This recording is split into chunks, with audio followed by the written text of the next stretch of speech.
Good day, gentlemen. Thank you for joining me in the third installment of the Empress Club. Checkmate. This is chapter 7, when the student is ready. Oh, Lord, gentlemen.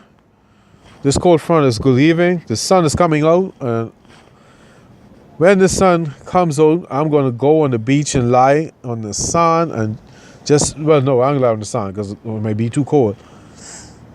I'm just going to lie on a bench and soak up the heat from the sun to get this cold out of my system. Anyway, the lesson at hand, when the student is ready. Gentlemen, there's a king in China. I can't remember his name. I can't even find the book. I've been looking for this book from last year. I tell you no lie. That's why, that book inspired, that was the motto for my private school. That when you get a sage for a teacher, you will become king. I can't remember the Chinese name. He was a Chinese king named Wei or Wu. I'm still trying to find the book. I got that in. It's called The 100 Unorthodox Strategies. Anywho, gentlemen, you've got to take your education seriously. And the reason why you would want to be ready is because, like the Chinese king had said, when you get a sage for a teacher, you will become king. You want to put yourself in a position where you can control your readiness. Now, you can't really control your readiness per se, but you do your part. Like me, like when the librarian said that you are not to go to bed as ignorant as you awoke. And I've been doing that ever since. And it's been from 1986. So in essence, because I'm always trying to improve myself and to make sure I don't go to bed as ignorant as I awoke, my teachers come to me basically in the form of a book. Now, it took me 15 years to realize this, because that's when I came across the book, The 100 Unorthodox Strategies. I'm not saying I'm a king, but I had a lot of good teachers. And the reason why I had the good teachers is I didn't sit and wait on them. I went to improve myself. And in doing so, the teachers came. I just said that for a fact. Like Julia Cameron says, when you move, the universe moves towards you. So I wasn't trying to be a king. I was just, I should put it, since not going to bed as ignorant as you woke would be an insult to God, I considered an act of worship. I was worshiping God by making sure that this thing never goes to bed as ignorant as it awoke. Alright, so by constantly learning, I realized that I was being prepared without knowing I was doing it. You have no idea how much books I've read that made this possible. And this is why I got so much done so quickly, because I have been doing a lot of studying for myself, for the sheer pleasure and joy of it. And because it's its own reward.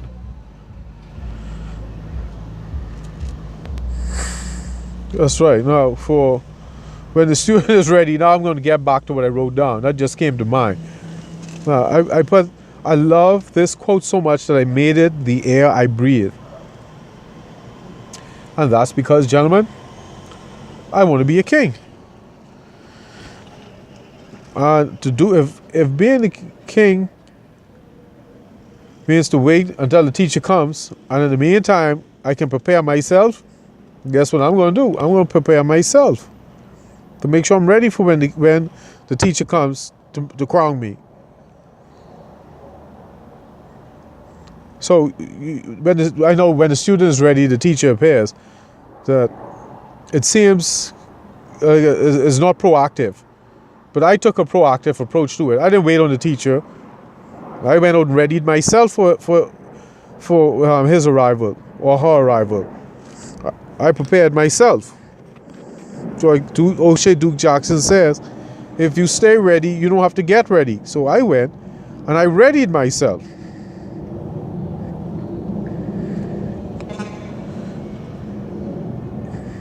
All right, I got ahead of myself. I spoke about how,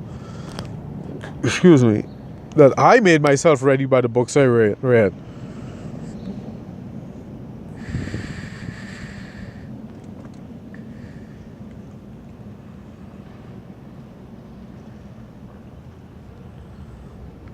So I'm talking about, like, for this, I glossed over this, but an example of when the student is ready, the teacher will appear. Because I love to read, I was reading a book called Oni by Mark Holden, which introduced me to Sun Tzu, The Art of War. And I went looking for the book, and I found it in a bookstore in the Bronx. The gentleman, when I went to buy the book, he said, have you read? No, he said, well, now, if you're interested in this, you will love his Japanese counterpart, The Book of Five Rings. So I bought that also. And he said, now, if you're interested in that, you can come back. He had The Prince by Machiavelli. So he said, I'll hold this for you once you finish those two. And he said, I will hold this for you, and believe me, you're not going to regret having these 3 books in your library. So I went home, I read The Art of War. I finished it there. That was fascinating. I read it 3 times that day. And I went back to the bookstore to get The Prince. So I told him, I read The Art of War 3 times. If what you're saying is so, I want to get this book. I can't trust not getting it for it to be off the shelf. So I got that. Now, that was my introduction to the poetry of war. Now, after I finished The Book of Five Rings and The Prince, I went back to the bookstore to see if they had new books. I call him Merlin. I can't remember his name. It's a bookstore on the Grand Concourse in the Bronx. He had another series of books for me. He had, but according to legend, he's Sun Tzu's grandson. Sun Tzu's grandson had written a book called The Art of War 2. That was awesome. And for some reason, I can't find that book. It's like it just disappeared. I bought it twice and I can't find either book. So it really burns me to buy the same book 3 times, because I usually buy a book if it's good. I usually buy from 3 different authors, because, like my teacher said, that before you consider a thing a fact, study it from 3 different independent sources. So that's what I do. So now I'm going to buy the same book again for the 3rd time by the same author. Now, in addition to that, he had another book for me called Bushido. Through that, I got introduced to Zen Buddhism. Then a myriad of books on the way of the samurai and Zen, swordsmanship, Aikido. It's like I was going down a rabbit hole. I mean, my library is extensive, y'all. Now, some of it got lost when I moved from New York, which burns my soul. I rather lose money than my books. Really and truly, because I can always get money. Like there's a book I had by Musashi. That's the story behind that. That was this gentleman I met in New York, who I work with. Someone just told me, buy him An Art of War. And I bought that for him. He loved it. So he asked if I had any more books like that. And I had the Book of Five Rings. So I was trying to find another copy. And believe me, I couldn't find another copy of that book I got from Merlin in the Bronx anywhere in New York City. But since he was interested and he was so eager to learn, I gave him my copy. Now, I made a friend for life just off 2 books. That was back in 2000. Do you know I can find that book for 15 years, and when I found it, I paid $16 for it back in 2000. You know what it was selling for on Amazon? $200 today. For 5 years straight, that book, the price of that book will not drop. Now, I bought 2 other Book of 5 Rings, but I want that one because it had awesome lessons in it. Now, speaking of which, when I'm done, I'm going to check again. I'm going to check eBay, Half.com, Barnes & Noble. Then I'm going back to New York to check all the bookstores. The side, and shout out to the dudes who sell books on the side of the street in New York City. I support them like crazy because they have books that don't even show up in the bookstore. So if you're looking for a good read and you're in New York or you ever been, when you visit, check out the side street dudes who sell books. They have awesome books. I always put $200 aside just for that, because Lord knows what you're going to find. But anyway, from that library of books, my view of the world changed. Well, not just because of Zen, but that added to it. But I adopted a lot from the way of the samurai, Bushido, and all of that. It changed my whole worldview. I look at the world completely different. As like I have my Western mind I grew up with, and the mind that I gathered from these other gentlemen. And I had to laugh because what the king said was true. If you get a sage for a teacher, you will become king. And now you figure why I named the Empress Club. Good. Let's move on. I'll talk about that. My greatest.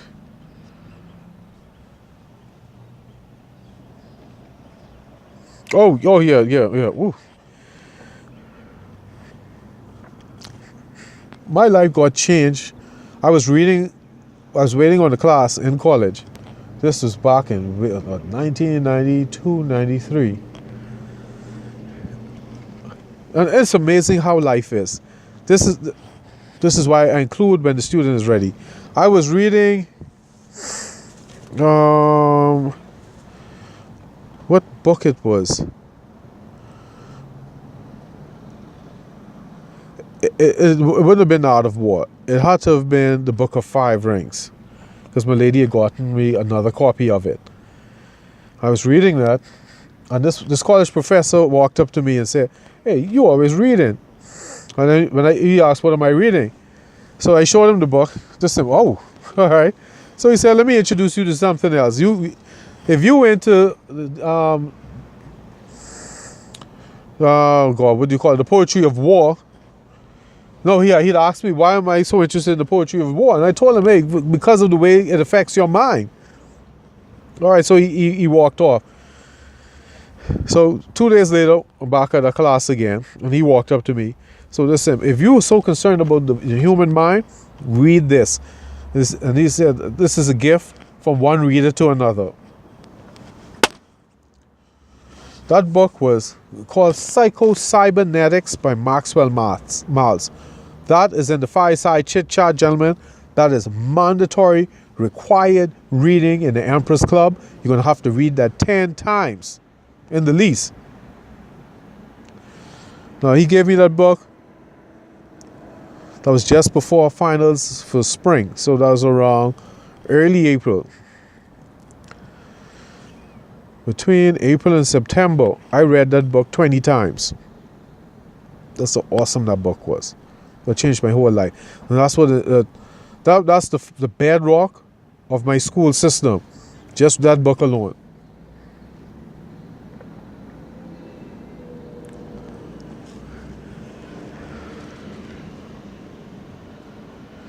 And it was interesting, when he gave me that, I think 2 weeks later, it was near my birthday, my aunt had given me the same book.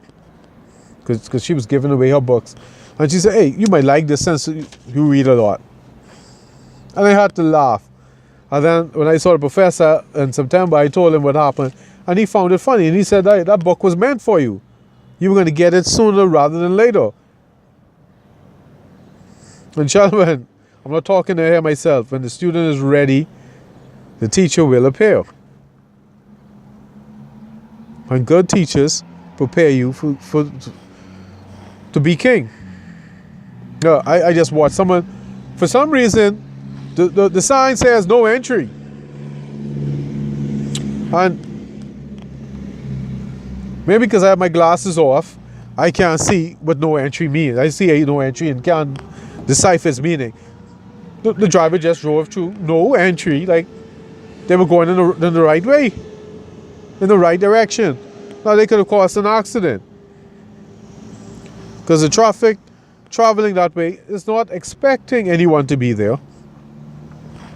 I gotta find a better way, so a better place to do these my recordings, because the nonsense people do is a distraction. Gentlemen, please don't practice doing foolishness. Remember, practice makes permanent. Don't practice doing foolishness. Anyway, back to what I was saying. So my college professor was like, that book was meant for you. And after reading it 100 times, so I haven't read it. And I read it once in the last 15 years because I read it so much. It's like my mind shuts down when I go to read it. But that's on the chit chat list for the fireside chat on the bibliography for the Empress Club. No, okay, where was I? All right, chapter 7.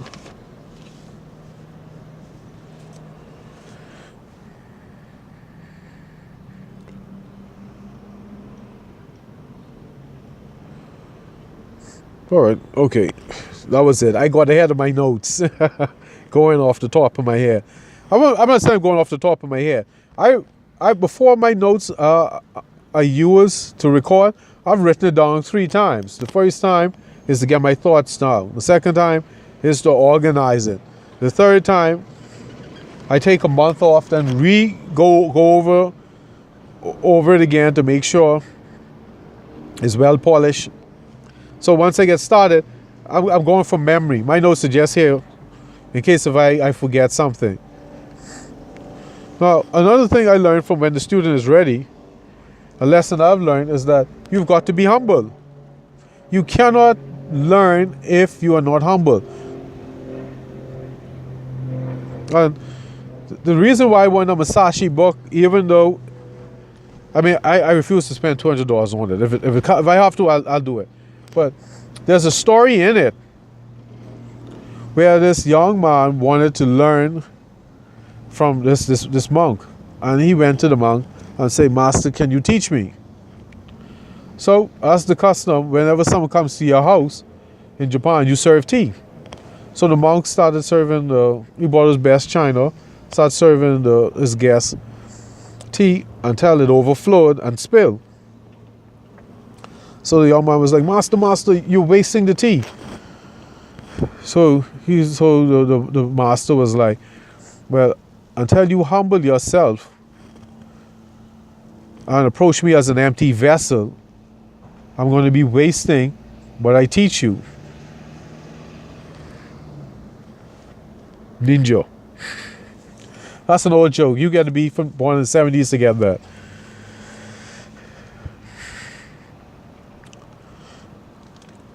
You've got to be humble to learn, gentlemen.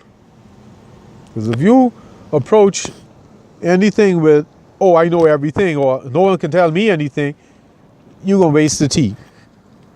And I love tea. Even the dead, my grandmother has me addicted to tea. Even the dead of summer, I have to make tea. I try not to, and then I get the jitters if I don't drink tea. So in the dead heat of summer, I still drink tea.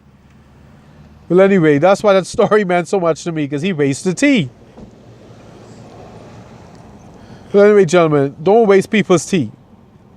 Humble yourself. Now, if you're not willing to learn, believe me, the teacher's going to notice it. And that's why you have to be ready. You have to be humble. You have to be willing to learn. When Confucius, I don't know if it was Confucius or Lao Tzu, had said that when the wheat is young, it stands up straight. When his head is empty, it stands up straight. But when it's full, it bows his head. And he said that because the average young person feels that they know everything, and that's the part when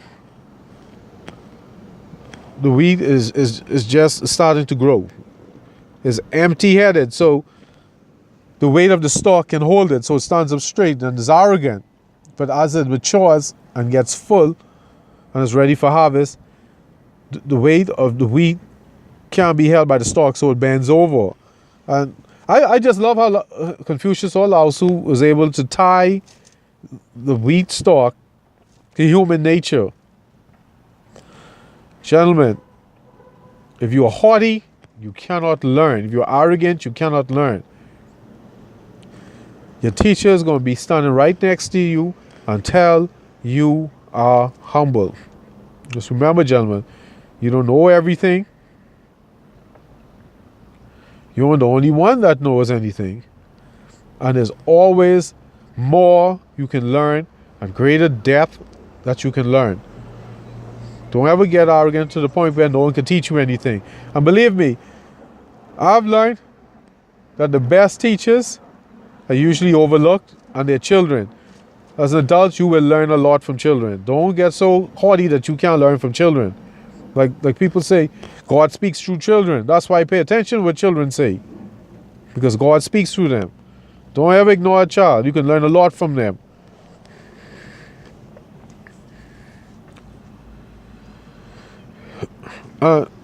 This is just like a spin-off from that. It's like I call it the sweetest paradox. Is that the more you know, the more your ignorance is exposed. Well, that is something I found very interesting. Like, my ignorance inspires me to wish to learn more. And the more I learn, the more ignorant I realize I am, which inspires me to wish to know more. So I use that cycle, instead of it being a vicious one to work against me, to work for me. Gentlemen, know this. You're ignorant. And ignorance isn't evil, but there's a certain type of ignorance. Ignorance or not knowing. Now, the evil ignorance is where you do not wish to know, and once you've been made aware of, you refuse to do anything about it. I'm talking about good ignorance. Like me, I didn't know about the poetry of war. Now, once I knew about it, I devoured it. But then I realized there's more to learn. So the more I learned, the more I realized I didn't know. So therefore, the more I learned, the more I realized I didn't know, the more I learned. I've spent a lot of money on the poetry of war and invested a lot of time because I was ignorant once. That ignorance spurs you to seek light and wisdom. Let's see, the more you know.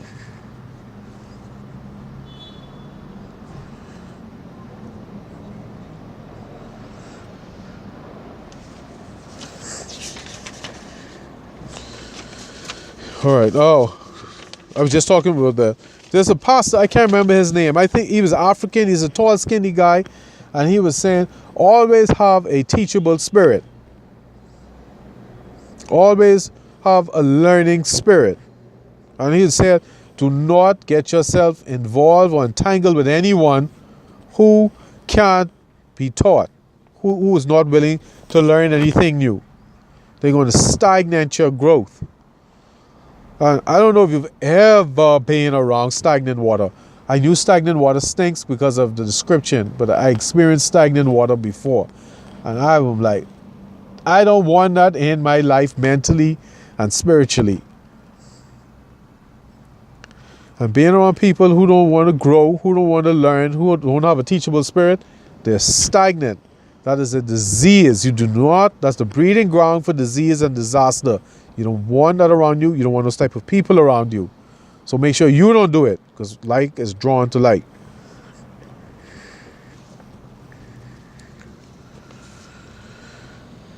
Okay, this is like almost to the end. Emerson said that everyone you meet is a free education. That's some serious business. I came across this when in between 86, 87. So, and I understood why we were taught to have manners and respect and to respect your elders. because there's much to learn from people, be it what not to do or what to do. There's much to learn. Whenever you meet someone, as long as they're not disagreeable, mind your manners, because you don't know what that person knows. That person can change your life forever. So don't forget that, gentlemen. Just by minding your manners, you can meet your teacher.